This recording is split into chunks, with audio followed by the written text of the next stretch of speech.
Happy to be here to talk to you about how we are innovating workforce development in clean technology here at Block Power. My name is Leah Sims. I am currently head of project operations at Block Power.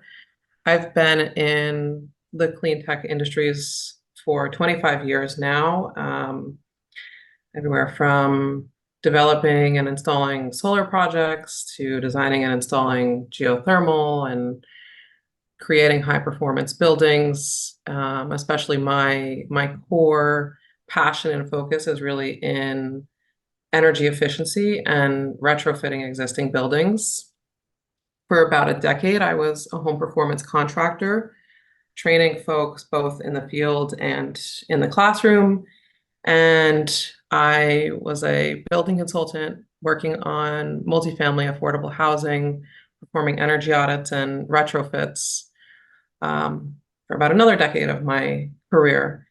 And I've been at Block Power for about 2 years now, and I've kind of gravitated toward our workforce initiatives and have trained folks on weatherization projects, teaching them how to run and operate blower doors and perform blower door tests and do air sealing in single family and multifamily buildings, as well as houses of worship.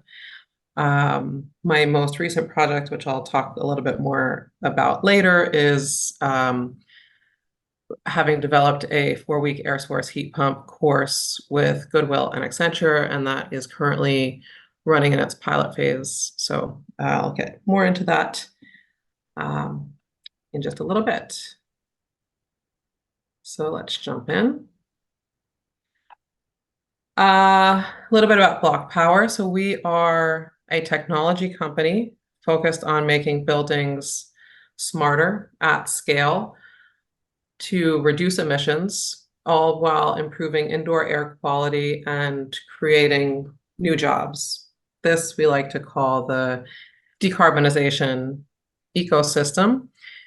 And we're working to move our country away from fossil fuel buildings to clean energy buildings to help mitigate the effects of climate change and build healthier communities. So our mission is to electrify every building in America, and in order to do this, it requires an ecosystem. The decarbonization ecosystem we've kind of built here is dependent on these 3 pillars. So kind of finding and educating and engaging with the community, completing projects in a good manner with current and forward-thinking technology so that they will run well and for a lifetime to come. And in order to do this, we need a trained workforce. Ideally, that workforce is going to come from within the community where these building upgrades are occurring. So this is our founder, Danell Baird. He recently did a TED Talk, which I strongly suggest you can hear a little bit more about his story and kind of the goals of all of this. The TED Talk was why you should ditch deadly fossil fuel appliances. And he gets into the problems and the solutions of climate change in that talk. And so, just a little bit about Danell. He grew up in your typical Brooklyn, New York apartment building. And a lot of these buildings, well, for anybody who knows New York City buildings and really probably most apartment buildings, they are either overheated or have no heat at all. And he was in a place where there was no heat, and they often used the gas oven for heating to stay warm in the winters. This is obviously a terrible thing to do, and um, unfortunately, though, it is a common way that people overcome these heating issues. The gas stoves create carbon monoxide, which lead to potentially terrible respiratory issues. Heating places with an oven, you don't need to be a CEO or an engineer to know that it's not the way to do it. It's bad for indoor air quality, and it's a waste of energy, and it increases the effects of climate change and public health issues that we experience. So interestingly, these problems are there are similar problems, right? Our buildings are deficient and need upgrades, and our communities are affected by these improper heating systems. So there are solutions out there to make the buildings better, and we are working toward that in the programs and services that we're bringing. So in the US, 30% of greenhouse gas emissions come from buildings. And on top of that, an average of 30% of the energy that we consume in these buildings is waste. And so this means that there's a lot of opportunity for improving the building stock and reducing the wasted energy. In addition, our buildings are commonly heated by fossil fuels, and these fossil fuels leave toxins inside, and they are affecting our health. And we spend an average of 90% of our time indoors. So that includes working and playing and praying, and it's where we do a lot of things. And so we want to get these fossil fuels out of the building to make a safer, cleaner indoor living space, as well as reduce the effects of climate change. So we're building healthier communities at Block Power by eliminating these natural gas and other fossil fuels. We're educating workforce, creating long-term career paths that will serve their homes and their families and their communities. And we are installing all electric equipment and appliances such as heat pumps and induction stoves that can take the place of your traditional fossil fuel appliances. All of this promotes cleaner indoor environments and pushes toward a clean energy economy. So we're upgrading these aging buildings with an effort to fight climate change. And what electric vehicles have been doing for the transportation industry, we are working to do for buildings. So we're ripping out dirty, unreliable fossil fuel equipment, and we're making it easy and affordable to replace this old equipment with modern all-electric heating and cooling systems. Now, here you can see a heat pump. Heat pumps use electricity as their sole power source. They move refrigerant around, and this transfers heat from one place to another. So they are able to both heat and cool the space. The technology really has been around for decades and is commonly used around the world. In fact, everybody has a heat pump in their home. A refrigerator is functioning on heat pump technology and really just removing the heat from the refrigerator and and dissipating it to the surrounding space. So you ever stand by your refrigerator, you might feel some warm air by your feet. That's the act of the heat pump releasing the heat that it has taken out of the refrigerator. And this is how heat pumps work to heat and cool our spaces. They continue to get more and more efficient and work better in cold climates. They commonly are now working down to 0 degrees and even negative temperatures, and they're a great solution for every climate in America, especially when there has been some envelope improvements done to the building to make sure that the heated and cooled air remains inside the space. So it is a holistic approach to building retrofits.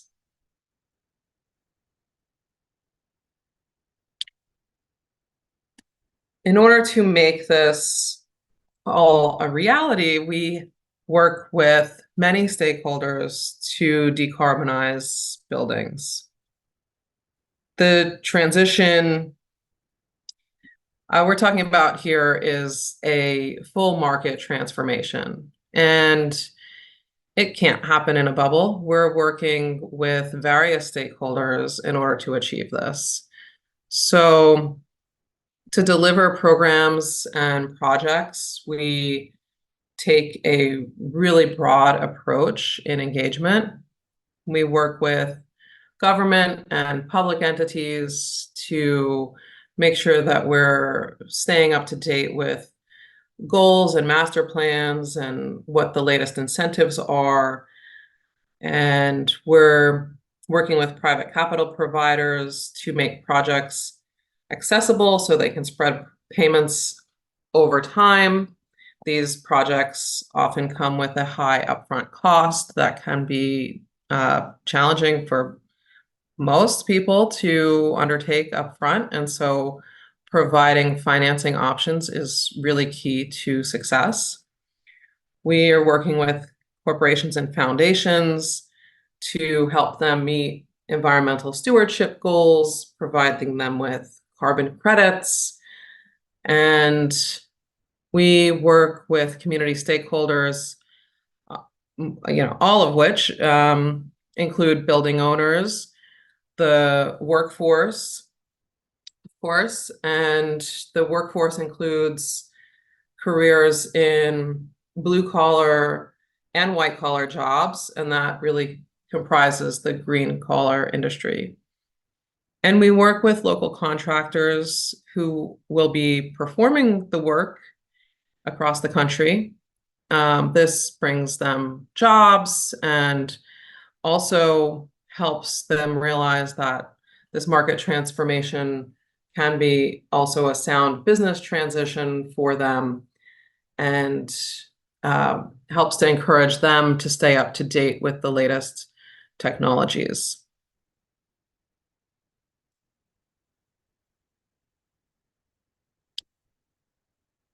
So here are some examples of partnerships and cities that we have engaged with.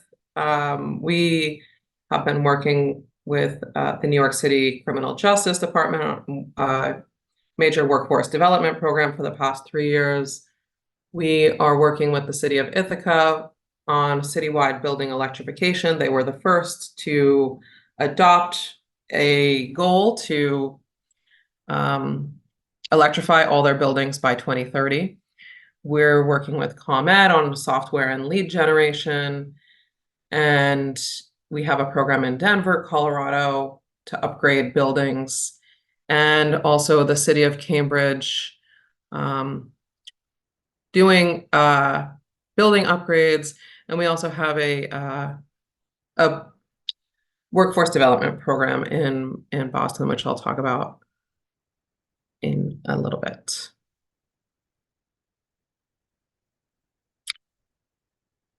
So our workforce development really is a pretty core pillar and a big part of our mission here at Block Power.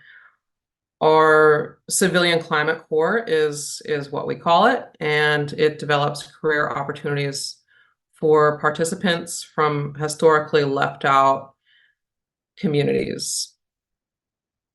We provide wraparound career support in many of our programs and have found that that's really important to success. So we're really trying to bring the green jobs into the neighborhoods where there are underserved communities, which also generally have buildings that have been uh, not maintained well and can really benefit from these upgrades.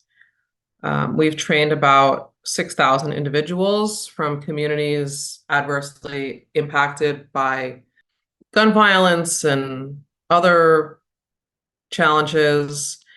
And let me get into some more details about the programs.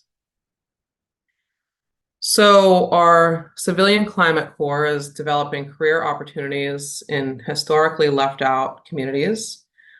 We're building the workforce that America needs to transform our market.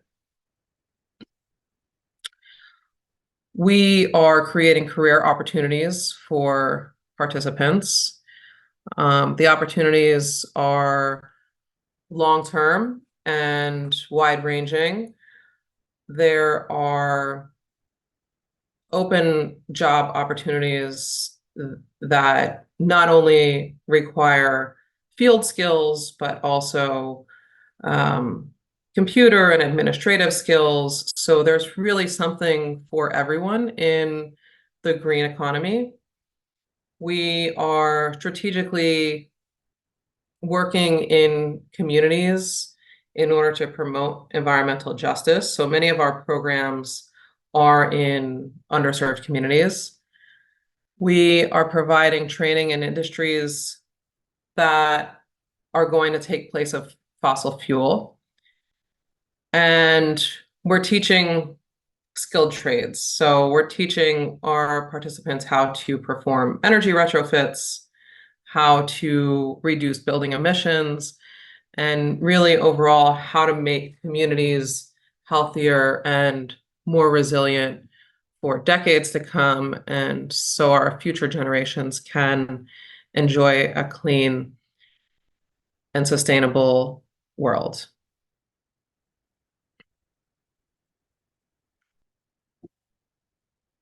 Our Civilian Climate Corps is designed around these goals: climate change, job creation, public health, labor shortages, reskilling, and environmental justice.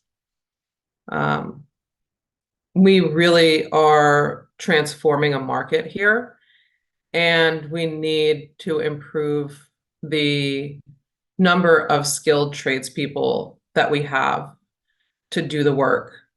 As our skilled trades retire, we need to train up folks who are going to take their place. And this is a great opportunity for giving skills to these underserved communities and giving them environmental justice opportunities that others have had.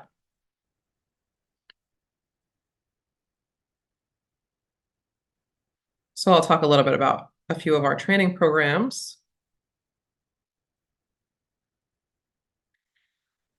We have an innovative program design. So, I've mentioned a lot of these already. We are prioritizing environmental justice, and this means we're focusing on working within communities of color and in climate justice communities. We're removing barriers to participation. So many of our programs, we're offering paid training and including the certification fees in our or we're taking on the certification fees. And this is eliminating the cost barriers that usually prevent people from being able to enter these programs. We're going above and beyond in career training. So offering them clean tech career specialization, and ensuring that they're able to get hands-on technical experience through both lab time and on-the-job training. And really important is also offering wraparound job readiness support. And these are all the services that support participants for long-term success within the programs, both during the training as well as after the training.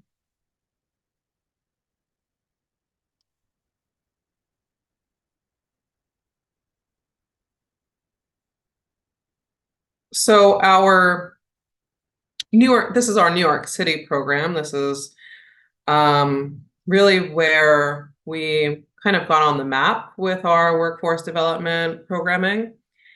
And we offered foundational training, including the basic construction, OSHA 40, site safety training, level 1 NCCER HVAC and electrical, and career readiness.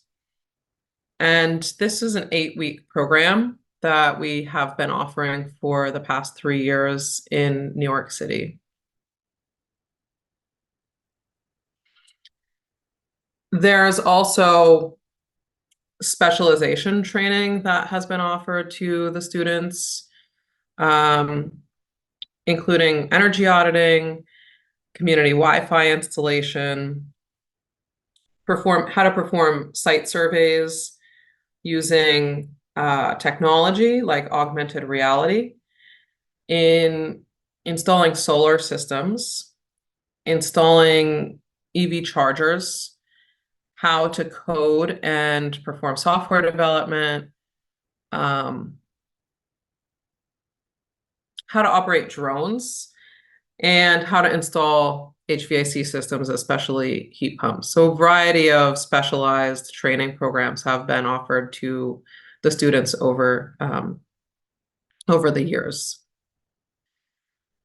Then we're also offering them on-the-job training. So they typically get a week, about 10 weeks of on-the-job training. And this on-the-job experience can range from building maintenance to energy auditing, being involved in HVAC installs or solar installs. Weatherization work is a big one, and how to install or being involved in EV charging station installations.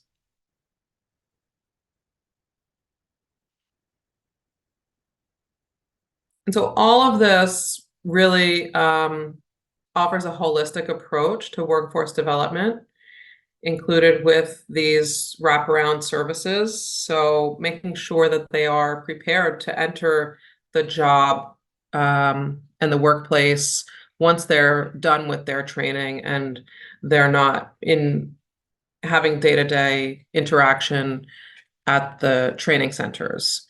So we're really setting up participants for long-term success to help reduce any barriers and make sure that they're going to have successful incomes for the future.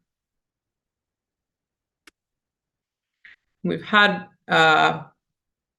over 800 job placements at various really well-renowned companies. And so this really kind of speaks to the need for these trained participants, as well as the impacts that a full holistic type of a program can offer to the trainees in these programs.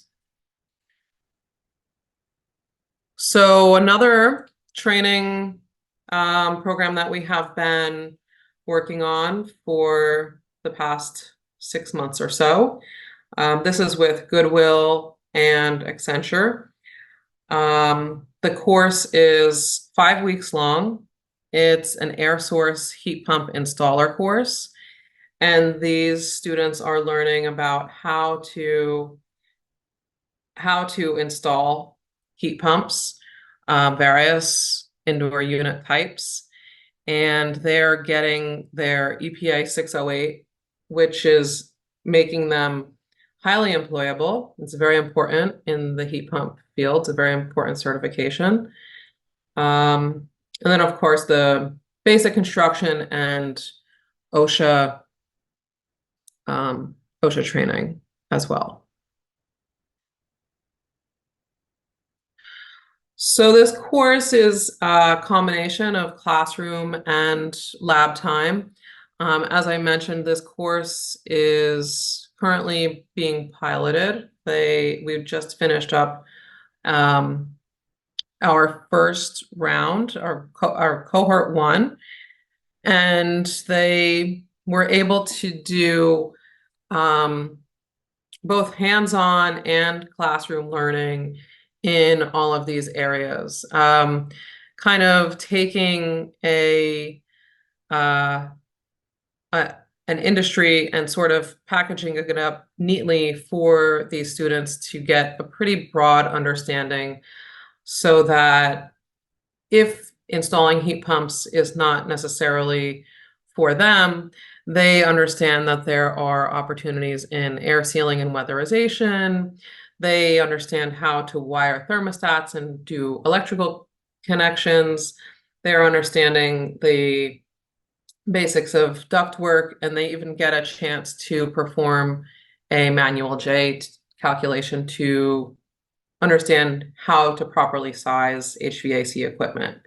So it's very entry level, but it gives them a broad understanding of the opportunities in the building industry, especially related to building science and how to make buildings better.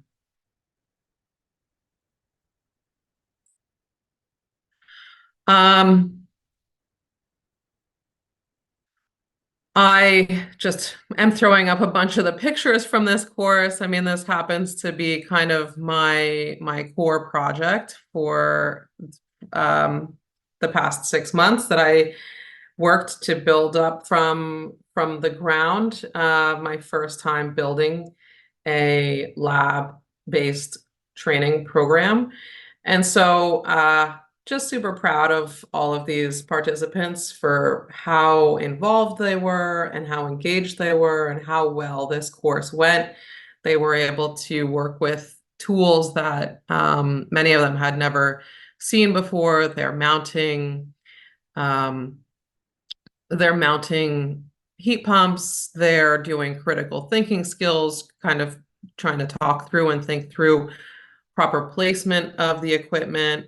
They're flaring and bending refrigerant piping to prepare it for the field. Um, Here are some more pictures. So you can see they are getting opportunities to work with ductwork. They're working in teams and they're working with some really great equipment and just getting a nice broad understanding of how to use this. And over the course of the 4 or 5 weeks, they got a lot of reps in on how to install and remove and connect these different units. So we also have a program in Boston where we're supporting 30 returning citizens. This program is going to kick off this summer. So we're in the planning stages now. I was just talking with some of my coworkers about the next steps of, building the lab and coordinating all of the different components of the course. So this is going to be a really great program. These participants will be paid $20 per hour. They will be getting the wraparound services, and they're going to get a lot of skills here. So they're getting the OSHA and construction basics. They're also going to do that 4-week heat pump installer course that we just created, and they're going to get about 30 hours of building science principles. And then they're also going to get 6 weeks on the job learning. This is really great for employment placement. They'll get paid $20 an hour by the program. The employers will get essentially 6 weeks of free trained labor to build a relationship and make sure that it is a good fit for them, giving the participants that much more kind of guarantee of placement after the work as long as they're performing the job well. So it's a nice comprehensive type of a program that's coming up here in Boston for returning citizens. So really, what we're talking about here are holistic solutions, workforce development plus building retrofits plus community engagement equals market transformation. And upgrading all buildings with energy efficient heat pumps is really kind of becoming the go-to. And this industry is on track to hit 95 billion in annual sales this year. So it's really a booming industry, and it's going to continue to grow as we're talking about retrofitting about 125 million buildings across the country to be all electric. They deliver heating and cooling without fossil fuels, so we're able to eliminate the toxic chemicals from the building and promote a clean energy economy. So when we eliminate the fossil fuels from the building, we're also kind of gearing up the renewable energy sources, solar and wind and hydro and others to take on the energy impacts. These systems are really efficient and low maintenance. They are really just great all around. They're about 4 times more efficient than your typical fossil fuel burning system. And the technology continues to improve. So 70 million buildings are heated by fossil fuels. We currently have a workforce shortage, and we need to train clean energy technicians, and this will give them a dependable career for a lifetime. And so offering members of the community an opportunity to lead this transition empowers them to live a healthier, more fulfilling life. And so just one quote from one of our graduates. Before I started working at Block Power, I was freelancing and doing whatever I could to make a dollar. When I heard about Block Power, I tried them out. You get hands-on training, they give you a chance, they believe in you. So it's really fulfilling for them, but also for us working here and giving these trainees opportunities for a lifetime to come. And with that, I will say thank you. Here is my email and our website, and feel free to reach out with any questions. Thanks. Leah, great job. Great job. Do you have time for me to ask a few questions? Sure. Actually, I have more than a few. So Okay. this was excellent. We had some local developers and builders that we had asked to participate in this workforce development, which was going to be a panel discussion. Unfortunately, Block Power is the only one that actually showed up. So I appreciate you for that. And I'm extremely impressed with what you've initiated with your workforce development, especially the wraparound services. But my first question was, so you've trained about 6,000 workers so far. Has Boston launched yet, or is that just in New York or nationally, or where? Yeah, primarily in New York City. Okay. Okay. Yeah, we just kicked off. We just completed our first cohort on the Clean Tech Accelerator, which is happening in Houston. And that was a cohort of 15. Actually, today our second cohort launched. So we're going to run 3 pilots of that course in Houston. And then our Boston program is going to start in the summer. Awesome. Any entrepreneurship training at all? No. And I, you know, I love that. Um, so if you have any ideas about how to incorporate it, that I think is really important. I do think just kind of seeing, everybody's different. I mean, not everybody is an entrepreneur. I myself am, and I have seen even from some of the participants in the classroom that, um, you start talking to them about what a great open door this kind of career pathway is, and you see their wheels churning. They're like, okay, how do I get licensed? How do I get insurance? How do I, and so they're yeah, so they want it. I don't I mean, other than I guess just when I'm personally there, or some of the other instructors kind of giving them that guidance along the way, it's not formally built in. Yeah, some of them obviously have the DNA, right? So that's interesting. And then for your Ithaca project, I heard about your Ithaca project a couple years ago. Extremely impressed. I'm from upstate New York, from Syracuse, so that's pretty much in my backyard from where I'm born and raised. How many skilled trade workers do you think you'll need to facilitate that project? And has it started yet, or is it still kind of in planning stages? Where are you with Ithaca?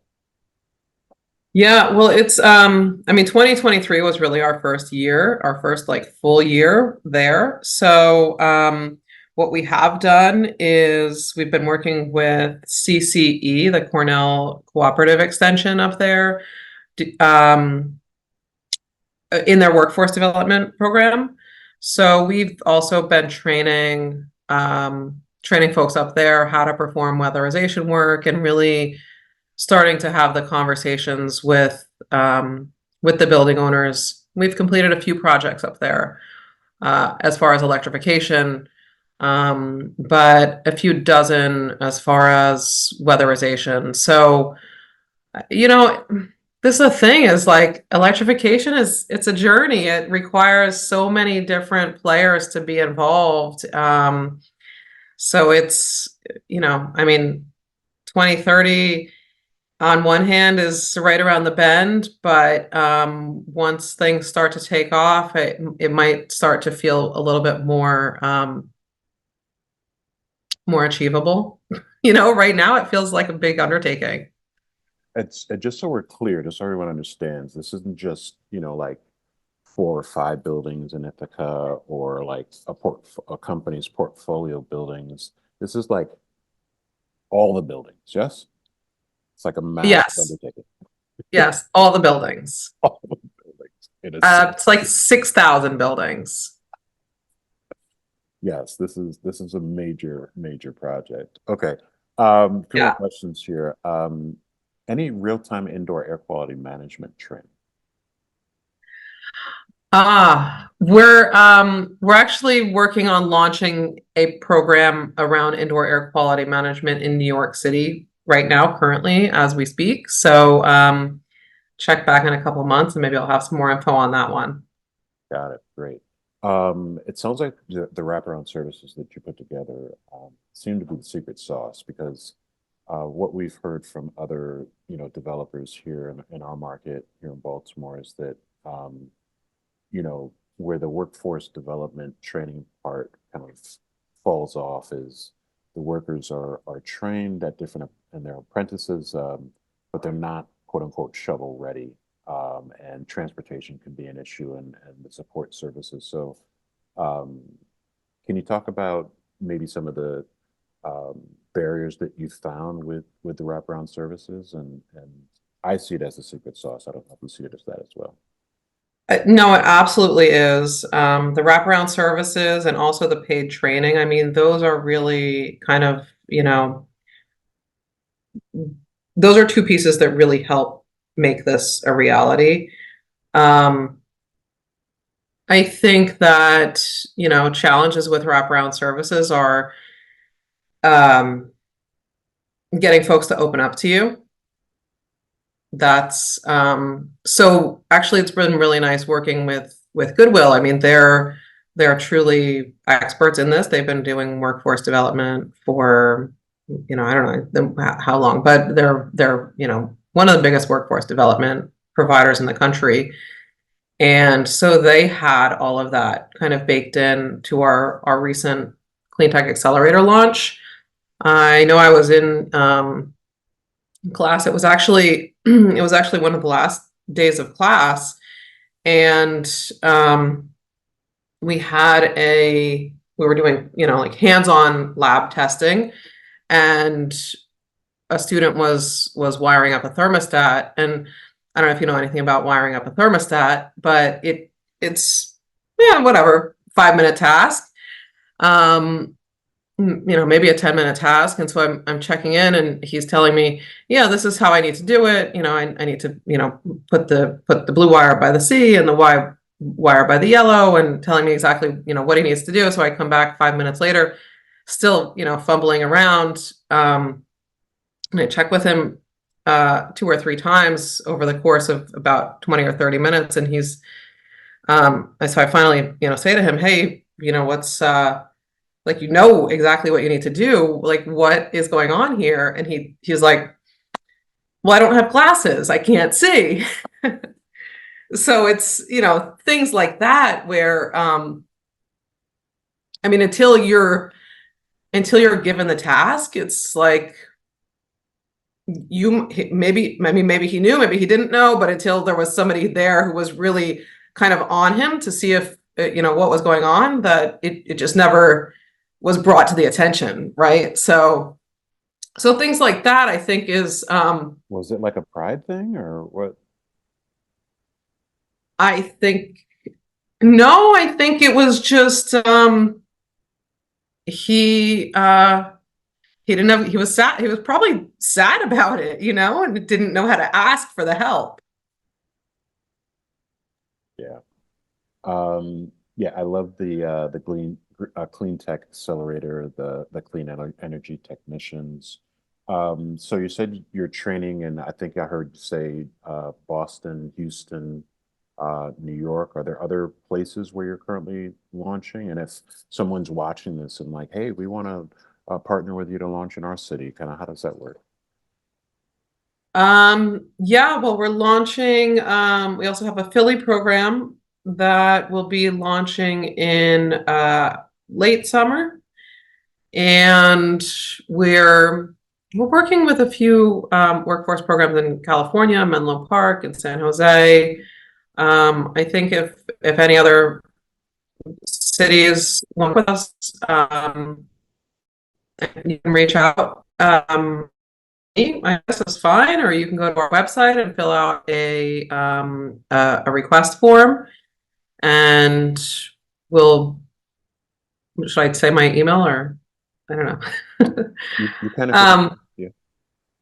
okay, yeah. I mean, my email is Leah, Leia, at blockpower.io, BLOCPOWER, and um, yeah, I mean, we're expanding our workforce offerings. I mean, it's really in order to achieve our decarbonization goals. This is right there at the heart of the challenges that we're facing right now. That's right. You're really checking off so many boxes with this. And I love the thought of kind of environmental literacy and living laboratories. I just returned from the Green Schools Conference in Santa Fe, New Mexico, and we did a couple of tours the day before the conference. One was a middle school, LEED Gold middle school, solar on the parking lot. We got to tour the entire building inside and outside. And then the second tour was Santa Fe Community College, which is a living laboratory. And all they do strictly pretty much is just train on, green jobs, the green economy. Um, it's just a really fascinating tour. Do you guys do tours of some of your training facilities if someone was curious? All the time, actually. Yeah. Always doing tours. Anytime anybody is interested and we can make the time, we're bringing people in regularly. Hmm. We've had people come from California to visit our New York City training hub, and um, we've had a few folks come and see our Houston heat pump center, and so yeah, that's I mean, I think there are quite a lot of people who are looking to create workforce development programs around the country. I mean, especially as the IRA is coming, and we know that this is a big gap. And I think that it's an area where we need to share as much information as we can. There's a lot of opportunity out there. Yes, absolutely. Last two questions. What would you say is the biggest barrier to adoption, to getting people kind of in your program and keeping them in the program and kind of recidivism and those types of things? Well, money.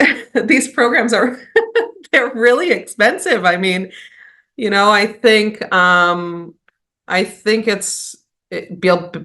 finding a space and building a lab, providing the wraparound services, having qualified trainers, they're all, it all requires money. And I think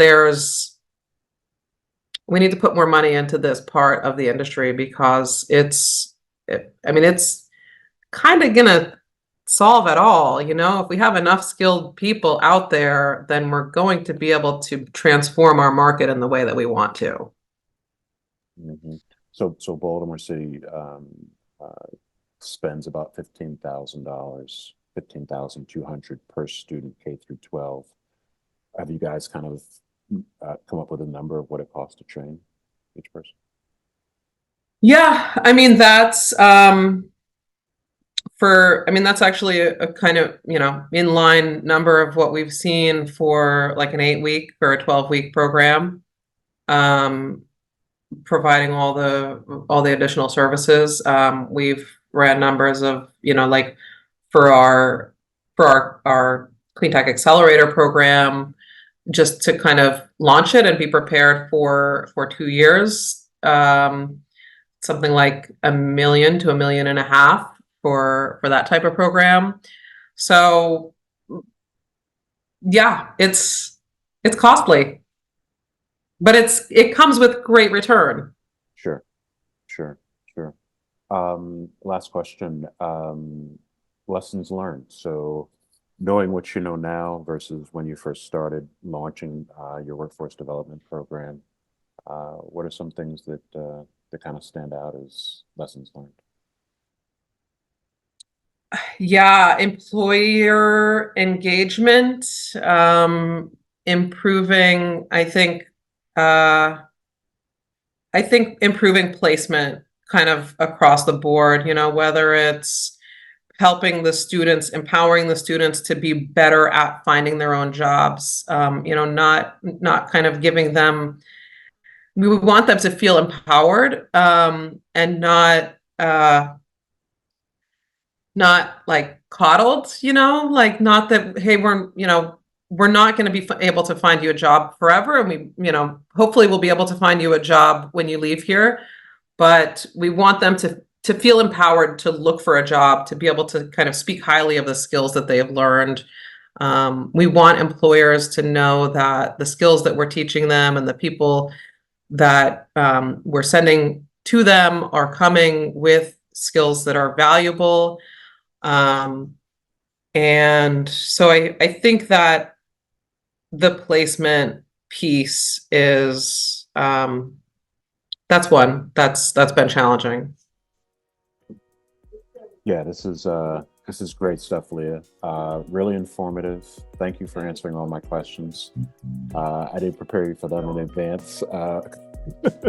But I really appreciate your time, your thought leadership, your subject matter expertise, and what you're doing for workers and the economy. So thank you. Well, thank you, Aaron. Thanks for inviting me, and thanks for putting all of this together. I know it's a huge undertaking, so it's really important for us to share our experiences and our knowledge and our challenges with each other. Absolutely. All right, we'll leave it there. Thank you so much. Thanks. All right, bye-bye. Bye.